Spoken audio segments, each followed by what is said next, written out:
Well, hello, everybody. My name is Diana Lindsay, and I'm president of Sunbelt Publications, and welcome to a Sunbelt Spotlight. During our Spotlight productions, we like to focus in on our authors and our books and have them talk about the books and tell you a little bit about them. And today is very special because today we have a sneak peek at a new book that will be coming out in December. This is a book that has been in production for literally a decade with all of the research that has gone into it and plus the production time.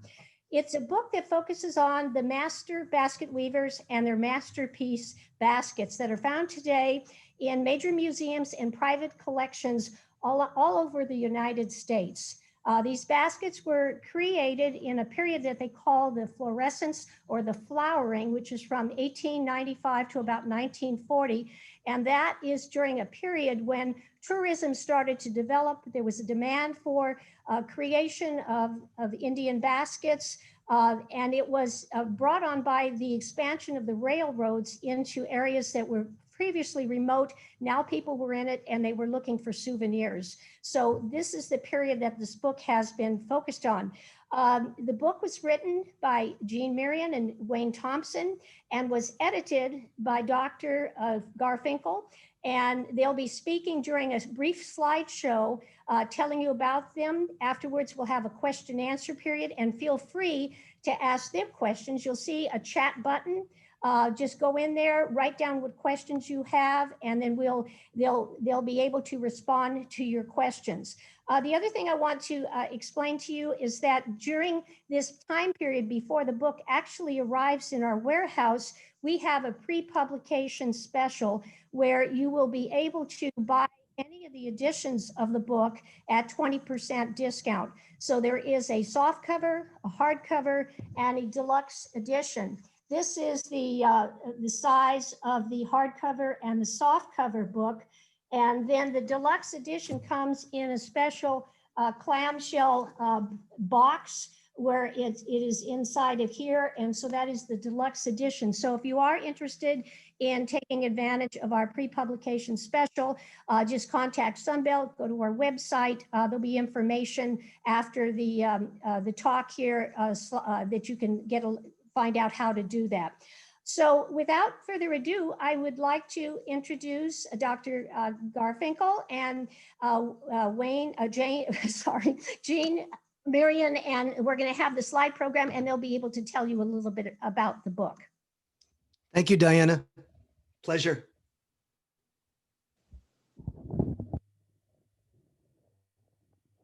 You're on, Alan. Yeah, I said thank you. Pleasure. Yeah, if we can go ahead and start that slide program. Thanks, Gene. Yeah, my name is Gene Meieran. Gene, tell them a bit about those baskets and the nature of this book, would you please? Well, the cover is just illustrating a variety of different baskets that are included in the book from different tribes. And the main point is that during this period that was called the Florescence, the flowering, all kinds of things happened. Is that there was a transition from utilitarian style baskets to more touristic type of baskets because of the abundance of utilitarian metals like aluminum to make utilitarian objects, as well as the influx of the tourists that was talked about. So we decided, Wayne Thompson and I decided to write the book. Actually, Wayne decided to write the book about 10 or 11 years ago. Unfortunately, his wife was fairly sick with cancer, and she soon passed away. And during that time, Wayne was not able to travel, and therefore he changed his interest in minerals and collecting minerals, which he and I share, and in ceramic pottery from the Pueblo areas around New Mexico and Arizona, which he and his wife and myself and my wife shared. He was unable to travel. He changed his interest to basketry because he was looking at the wonderful technology that's used in creating such baskets, and decided to write a book on it that was a parallel to the book he had written about fine mineral specimens when he was dealing very, very heavily in minerals. So this is the book, and that is the first page, the cover of the book, and shows some of the baskets. And the book has a number of different venues that we can talk about. So if you go to the next slide. Thank you. On the next slide is the map that shows the general area from which these baskets were made. And Alan is able to talk more about the details of the cultures and the anthropology of those areas. My expertise is more in the computer technology, the image collection, the research necessary to find where descendants were living, where the people were living, where the baskets were residing in collections or museums. And Alan was much more in the anthropological side. And Wayne Thompson, who is not able to be on this broadcast, was very much interested in the historical aspects, the history of the tribes, when they came to where they came, and the things that happened to them during this period of roughly 1895 through 1940.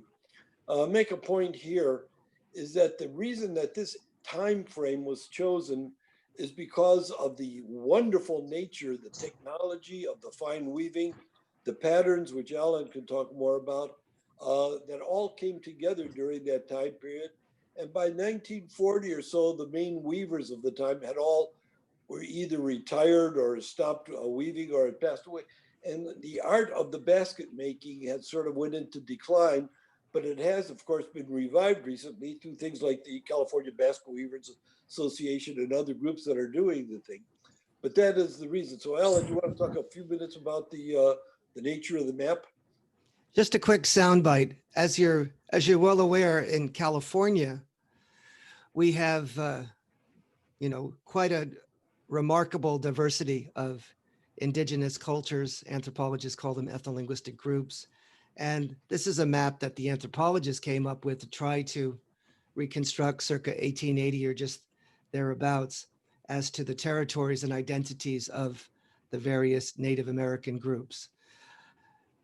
So you can just see quickly that the entities, the names that are in gold or highlighted in yellow are represented in this book. And we have Northern, Central, and Southern California weavers. So it does have, in fact, quite a representative example of a stratum of the baskets. By way of sort of an indication, we're talking about, in the book itself, there's 650 or so black and white and color photographs of baskets and of the weavers with their baskets, archival photos that actually focus and showcase the various circumstances of the weavers with their baskets at various functions in which they were recognized for the superior nature, the aesthetic nature, and the beauty and excellence of their works. Next. And in the book, we actually cover a number of different topics. There is, of course, an introduction section that talks about why we chose this particular time frame to talk about and why we chose this particular geographic location to highlight. And in addition, why we selected only certain tribes within these regions. As Alan said, we have 45 highlighted, very, very significant basket weavers, plus another 20 or so that are quite excellent weavers, but are not highlighted as well in the book. And we also have a section on people that were great weavers. So we have a thing that talks a tiny bit about the technology of making the baskets, but it's mostly about the weavers. It started out as a book about highlighting the beauty of the baskets, but as we progressed over the 10 years that we worked on this, it turned out we started to highlight the weavers as well. So we have 250 black and white vintage photographs of weavers, plus another 450 or so pictures of the baskets. And we matched the baskets as often as we could with the weavers. And one of my main times, my research times over the 10 years, was to try and figure out who had what baskets and how could you relate that particular basket back to a particular weaver. One of the unfortunate circumstances, well, not unfortunate, just one of the circumstances is that the baskets are not signed, much as the ceramic pottery of the time was signed by the person who created the pottery. The baskets are not signed, and therefore you either have to have a picture of the person with the basket or a ledger that shows that the basket was purchased from a particular weaver, or you look at the pattern and try and say, this is characteristic of that particular weaver. So we highlight all those things, as well as unidentified weavers that we think are, we just don't know who they are, but clearly they were great weavers. And we also have a large number of baskets that are wonderful baskets for whom we have no identification as to who wove them. So the book is sort of a compendium of all these different things of weavers, tribes, locations, baskets, unidentified weavers, identified weavers, unidentified baskets, well-identified baskets, and a lot of the history. Next slide is the first of the pages, and we did a lot of these where we tried to put the basket, the main basket that a weaver might have created, along with a picture of that particular person with a basket. This is one of a weaver named Tina Charlie. That's the basket that is shown in the picture. The picture is about just about 100 years old, the black and white image.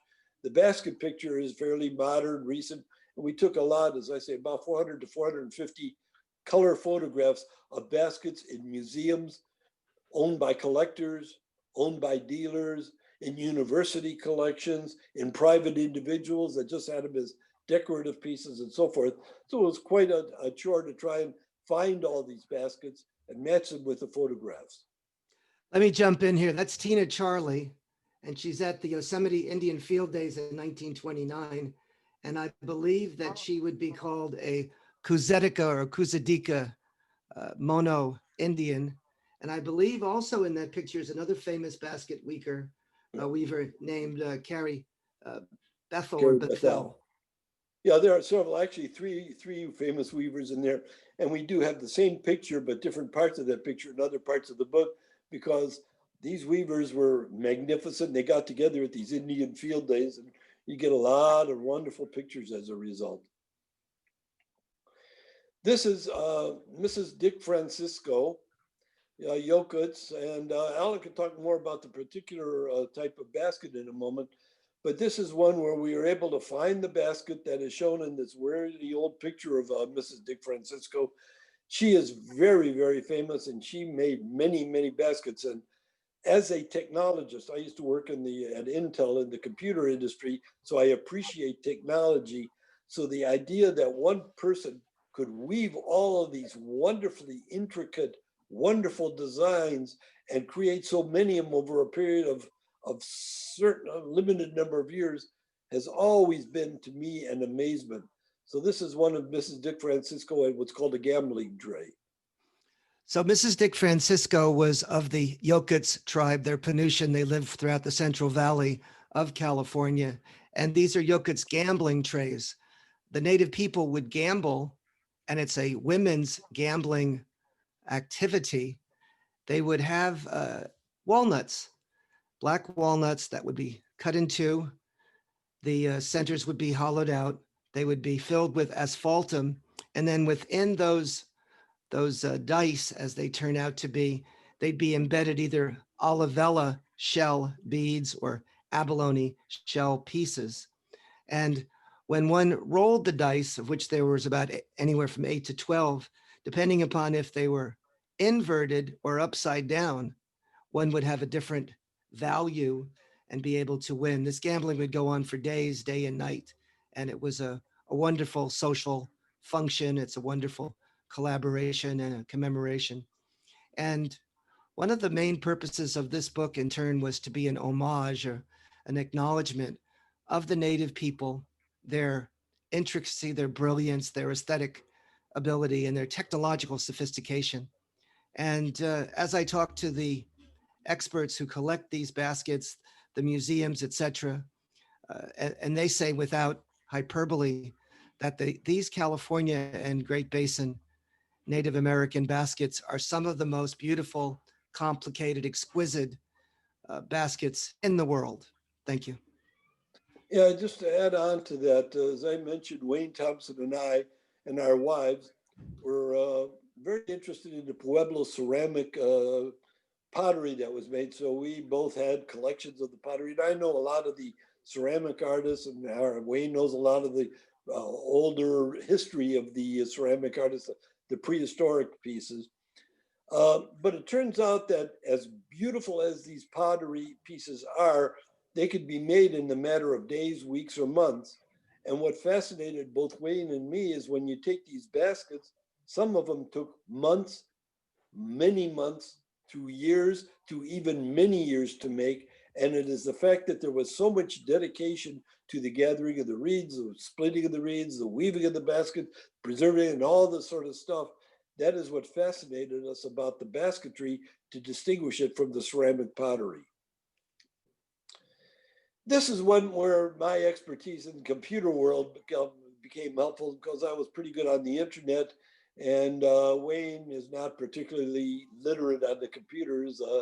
Indeed, I would think it would be safe to say that he hates computers, and I live by them.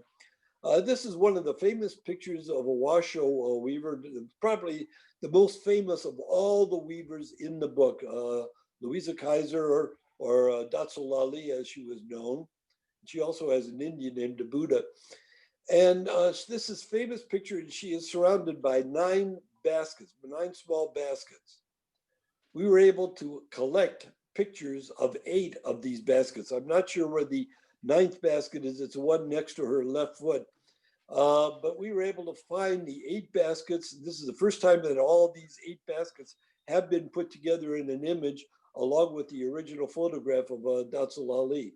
So this is the kind of thing that I enjoyed, trying to see if I could find these baskets, then convince the owner to let an image be made, then put it all together into this kind of a figure that reflects today's technology of image collection and image reproduction, along with the historical background of a picture that is a century old.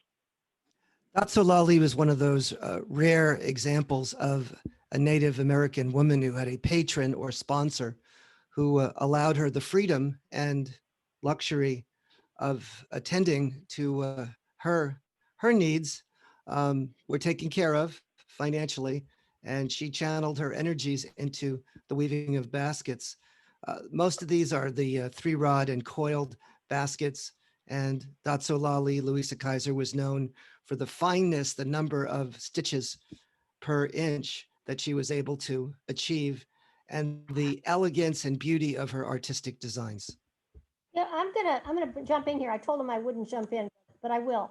One of the things I do want to say, what makes this book different from a lot of other basket books, and there are other basket books out there, is that this book has matched those weavers with their masterpiece baskets, have put them together, and have put biographies of all of these master weavers. So you will not find another book like this that actually brings all of this together. And I didn't mean to interrupt, but I wanted to let the folks out there know that.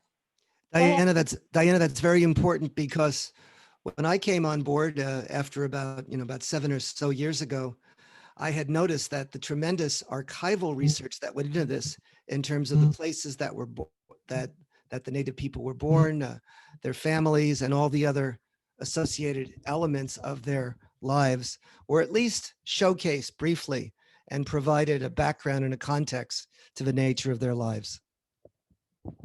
There are a number of books that do talk about individuals that are featured in this book in greater detail than we have. And we use that in order to find out the sources of people that knew about the baskets, as well as may have had access to the images or to the baskets themselves.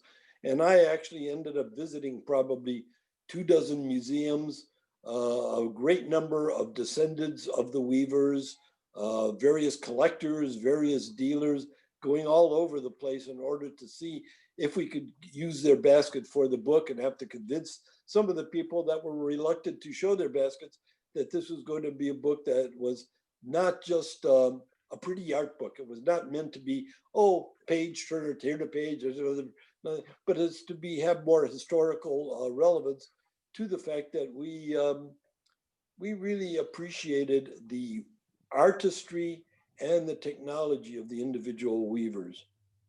Additionally, what was done with this book, which is a very labor-intensive sort of a authoritative dictionary in some ways, is that each and every basket is identified as to provenance. in terms of what institution or what location one might be able to find that. And it's cross-correlated with many individual collectors, archives, museums, and what have you. Just as an interesting statistic, I have about 15,000 email messages that relate to capturing all of the stuff. Go to the next slide. Now this is a picture. We have about 20 of these pictures, and these show various weavers where we don't show the picture of the weaver along with the basket, but we recognize the weaver, we know who it is. We have pictures of them with their basket so you can actually see the style of the basket, which helps us perhaps identify other baskets that they may have woven.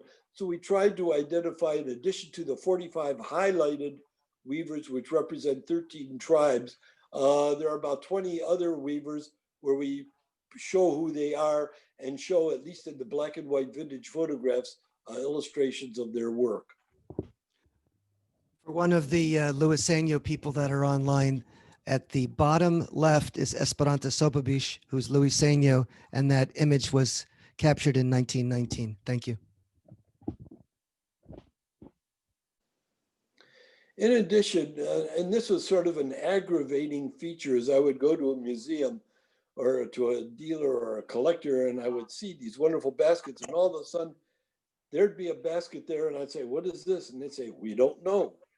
We have no idea who made it. We could probably guess at the tribe.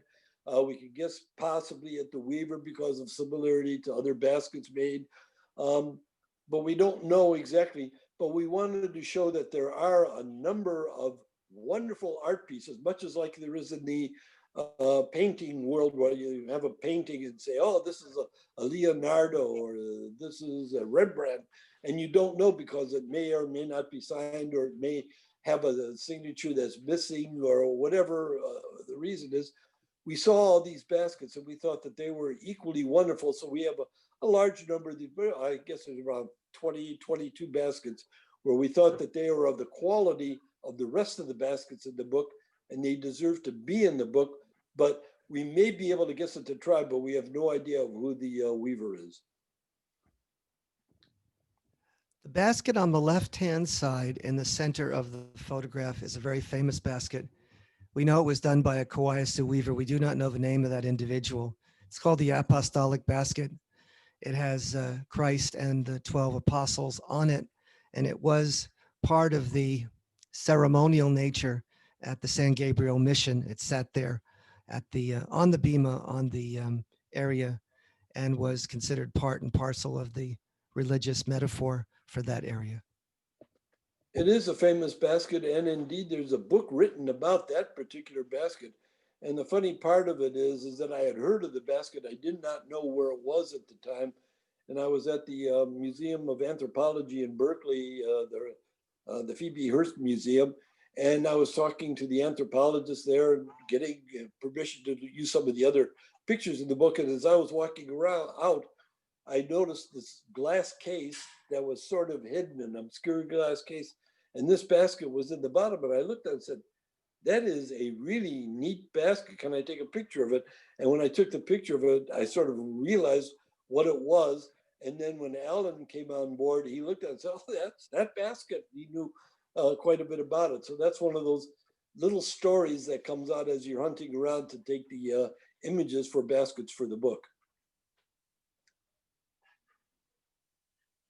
This is the back page of the dust cover of the book.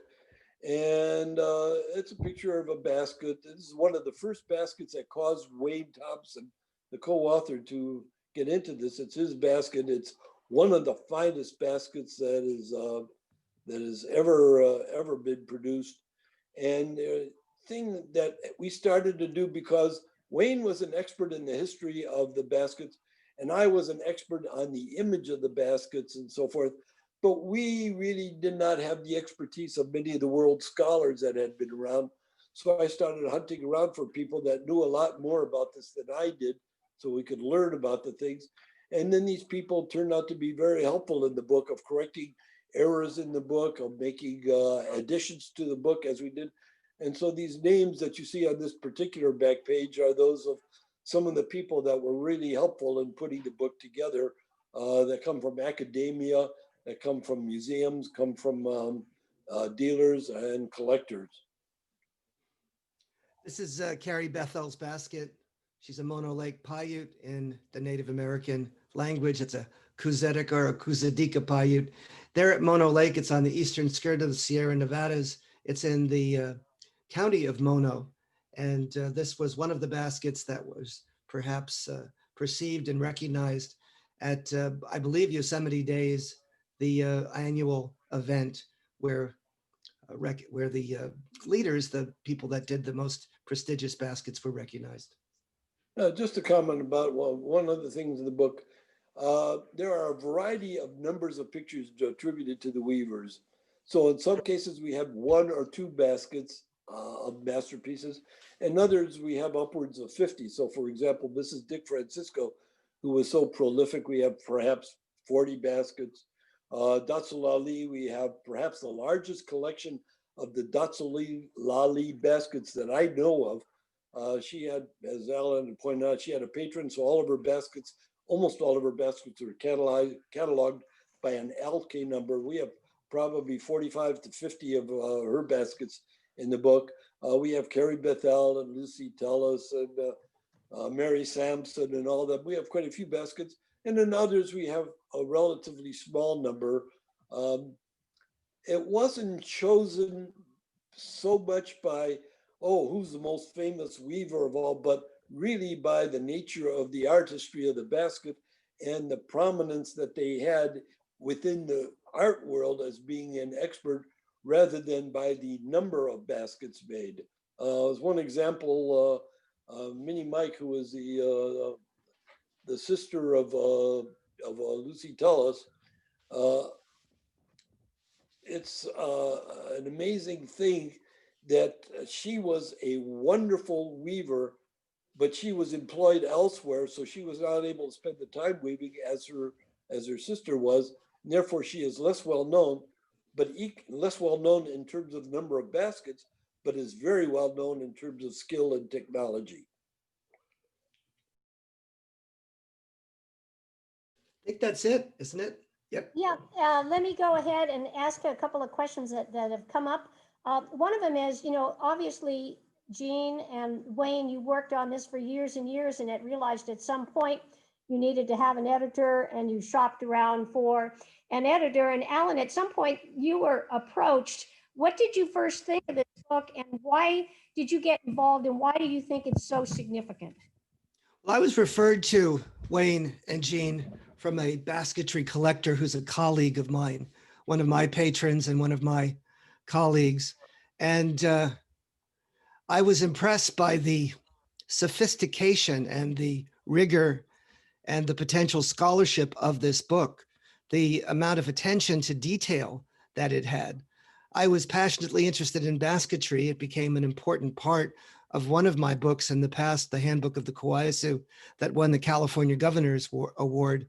And I wanted to recognize, acknowledge, and somehow showcase the artistry and the people behind these such superlative pieces of art, but also their religious, their ceremonial, and their the significance of the imagery that's embedded in the baskets.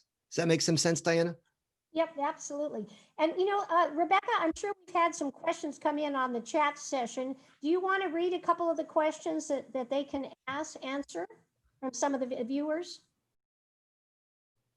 I'm interested in the choice to spell icons with a K rather than a C. Could you please explain that linguistic choice? Thank you.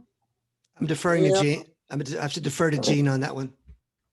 This is a book that was originally written by Wayne Thompson about minerals, and it's about the masterpiece minerals. Wayne was a well-known collector of really exquisite mineral specimens from around the world, and I did not know who he was in the beginning. This is going back 40 years.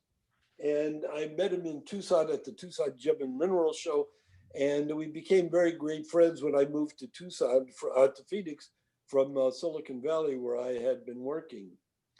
And Wayne had personally collected, dug out of the ground, many of the famous mineral specimens, and he had handled many of the world famous mineral specimens in collections throughout all the world. All the great collections and museums and collections were Wayne Thompson specimens. And he decided to write a book on masterpiece mineral specimens. And because he's sort of an individualistic type of a person, I mentioned he's not a computer nerd by any stretch of the imagination, he decided to call his book on masterpiece minerals Icons of Mineralogy. So this book is really one that was called Icons of Mineralogy. When his wife was in the hospital and decided to go into the basketry book, he decided he wanted to do a book on the masterpiece baskets because they were so wonderful, so intricate, so well designed, so detailed.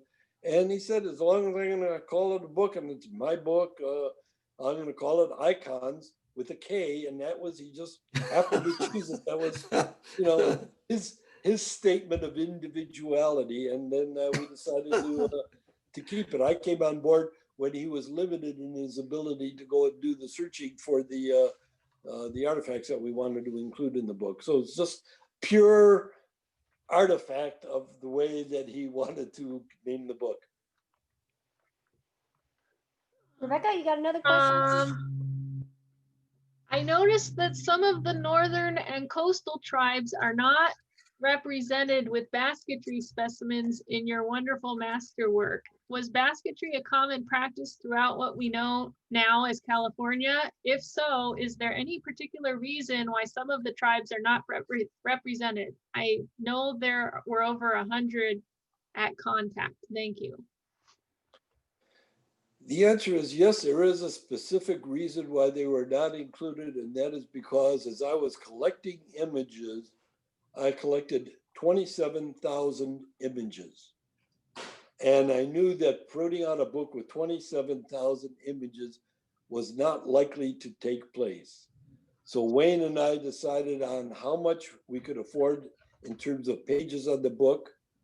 We decided on the number of images that might fit on a particular page. We decided to represent the baskets in roughly the size, relative size, so that a large basket would take up a full page of the book and a smaller basket would be scaled down appropriately. So we could end up with a book, and therefore we had to limit the number of photographs. Therefore we had to limit the number of baskets. Therefore we had to limit the tribe. And then we decided that putting in a basket or two baskets from each tribe would be too difficult. And therefore we decided to just focus on particular tribes. And basically we tried to pick a representative group from an area that was known as a Florescence, a term coined by Marvin Cohodes in it was at the University of British Columbia at the time. And we just decided, so it was because of the size of the book, the size of the image, but it was not related to any specific decision to stay out of a geographical area. We didn't want to include the, for example, Wayne may be writing a book about the Apache baskets. We did not include any of the Apaches who have equally great number of baskets because it's just too much to put in one book. So we decided to limit it, that's all. And even at this book has 344 pages, so it is a massive collections of baskets. I mean, if it had done any more, it could not have been put into one book. So I don't think Jane or Diana would say this, but this book is the largest and most extraordinary work I've had the honor of working with. The financial backing of this book was phenomenal, and it cost an enormous amount of money to create. And I don't think that anyone could compare with the effort, the detail, or the excellence of these images that were encapsulated. So it's a very different effort than most. It's very distinctive, very authoritative, and just beautiful. I mean, it's hard to even communicate how beautiful the images are. And that was one thing that the authors really had in mind. They wanted to have a book that really showcases the beauty and the images and the authorship of these exquisite world-class masterpiece baskets. And I think they've done a reasonably good job. Yeah, just as a comment there, I am a physical scientist, and I've written a lot of technical papers. And writing this book with all the images and trying to put the artistry together so that it has an appeal is vastly different from writing a scientific paper. But on the other hand, we wanted to adhere to the factual evidence. If there was speculation about who did a basket, we put the speculation. And indeed, during the research in the book, we found a number of baskets attributed to a particular weaver where we found out differently where the real weaver, the original weaver was. So it was scientifically accurate, but it is a different effort than trying to write a scientific paper.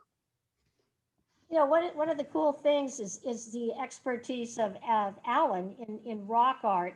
And, you know, maybe you can make a couple of comments, Alan, about some of these images. How do they relate to rock art that you've seen? Well, certain images and certain elements are, of course, centrally important to what's called cosmology, which is the worldview or the religious metaphor for Native people, certainly throughout California, Great Basin, and even throughout the world. One of those is the rattlesnake, of course. And the rattlesnake, instead of being some sort of a symbol, a negative symbol, it's a symbol of the positive. It's a symbol of life. It's a symbol of regeneration because it sheds its skin. It's also a symbol of rain. With that both in mind, rain and water and wind are all parts of a natural world. And so the Thunderbird motif is included in many of the baskets that you're going to see. And the Thunderbird was a very, very critical central part of the cosmology of the Native people throughout the Desert West and even throughout North America. This was a magnificent bird that brought the wind, brought the thunder, and brought the lightning. And of course, the rain was the cherished replenishment, the renewal of the earth. So you see in the basketry, the artistry, you see life, you see animals depicted, you see butterflies depicted, you see trees, you see the image and vitality and nature of the Native person's passions for life. And those are memorialized in the designs and character of the baskets. And I think my colleagues would agree. And I think the Native people might also say, yes, these are treasures and these are memorials to our lives and our passions. Do you see another interesting question that you can share with us that they can answer? Somebody asked, did you find any male weavers? There are. Go ahead, G. The question, do we meet any current weavers? The answer is No, yes. male weavers. Oh, Men. male weavers. The Men. one, it turns out that the answer is that if you look through all the tomes and volumes, there were occasional male weavers. The most famous of them was a Pomo Benson, Mary Benson's husband. And there is actually a picture of one of his baskets in the book. And that is because of a part of the, just to give you a background on the discussion when Wayne and I would talk about what baskets should be in the book, he was mostly interested in the beauty and the artwork and the nature of the design, like Alan was talking about. And I was interested in all that, but I was also interested in the technology. How did the people put this all together? If you look at the Pomo baskets, you find out that they had the world's largest baskets. They had baskets 5 feet in diameter that they put together. It was just incredible. That took 27 weavers 4 years to weave the thing. But at the same time, they wove baskets with the same technology that were 1/4 of an inch in diameter. And I looked at it and said, I worked in the semiconductor industry where we do miniaturization all the time. And, our transistors are smaller than a human hair, and that's all well and good. but for somebody with their two hands to be able to weave with stitches a basket 1/4 of an inch in diameter boggles my mind. William Benson did some of these baskets. We included at least one picture of one of his in the thing, but it turns out that they were not predominantly in the book. It's all female basket weavers, with the exception of Benson. And we really didn't find many male weavers. There are a number of them now. And in fact, one of the basket collectors that helped us, Gerald Collings, who lives in New Mexico, learned his skill from some of the weavers that he knew, some of the weavers in the book that he met as a kid, and he learned to weave. So there are male weavers, but they are not featured in the book. Justin Farmer, who's a EPI gentleman, is a weaver as well, contemporary, and he's one of the experts on California Indian baskets that helped us with the book. Let's try one more question, and then we'll kind of have a little bit of a closing here. Rebecca, you got one more question? I have one that's asking, has Wayne passed on? But I think that would be a quick answer. Because you referred to him in the past tense. I will answer that. Has Wayne? Wayne is very much alive. He is. He's not on this call for a variety of reasons, but mainly, as I mentioned, Wayne and computers simply do not get along. It's an interesting story, but he has his cell phones. If he gets a cell phone, it will stop working if it gets in his hands. If he gets a computer, the keys will stop functioning. If he goes to a television set and tries to use a remote, it will stop working. And he feels that he is haunted by something that prevents him from using modern technology. So Wayne is very active. He reads a lot. He understands it. He gets book. I mean, he assimilates things in his mind, so he remembers details which I don't remember because I have a cell phone or a computer or a hard drive that remembers it all for me. He remembers all the stuff, but he is very much alive, but he is not involved in technology. Well, that was an interesting question and a good way to kind of wrap it up. What I do want to tell folks is, yes, this is being recorded. And after we do some editing to make sure everything is fine on it, we post it on a YouTube channel. And so that you can refer back to it. You can have others that may not have had a chance to be on this call will be able to review it also. And again, I just want to remind you that if you are interested in this book, take advantage of our pre-publication discount.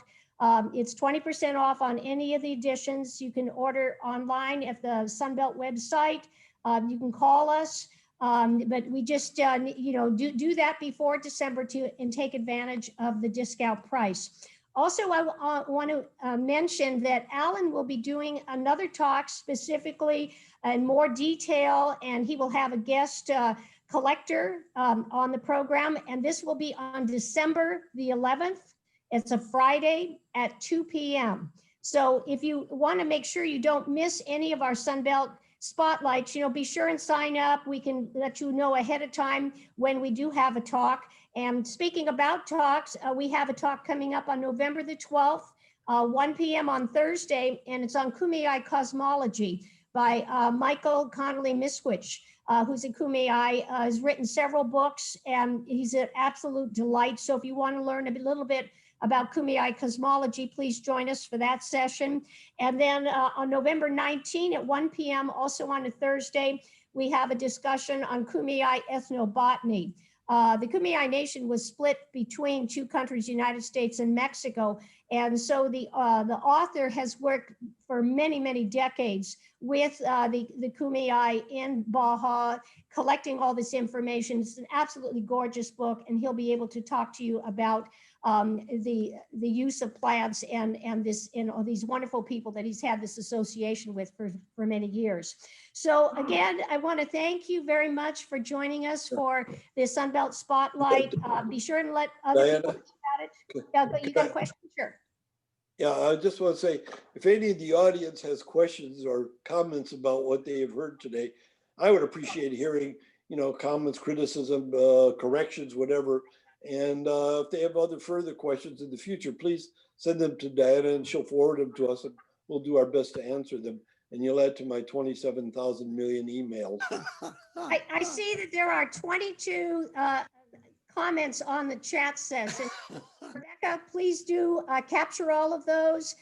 Folks, if we have your emails, we'd be happy to ask these folks if they can respond to them. Maybe they can do it in writing and we can send you some information about their responses. I'm sorry we don't have more time on this program to answer all of your comments or questions, but I really am grateful that you did join us for this sneak peek. And we're excited about seeing this book when it arrives at the beginning of December. So if you have any other questions, contact Sunbelt Publications. Join us for another chat session.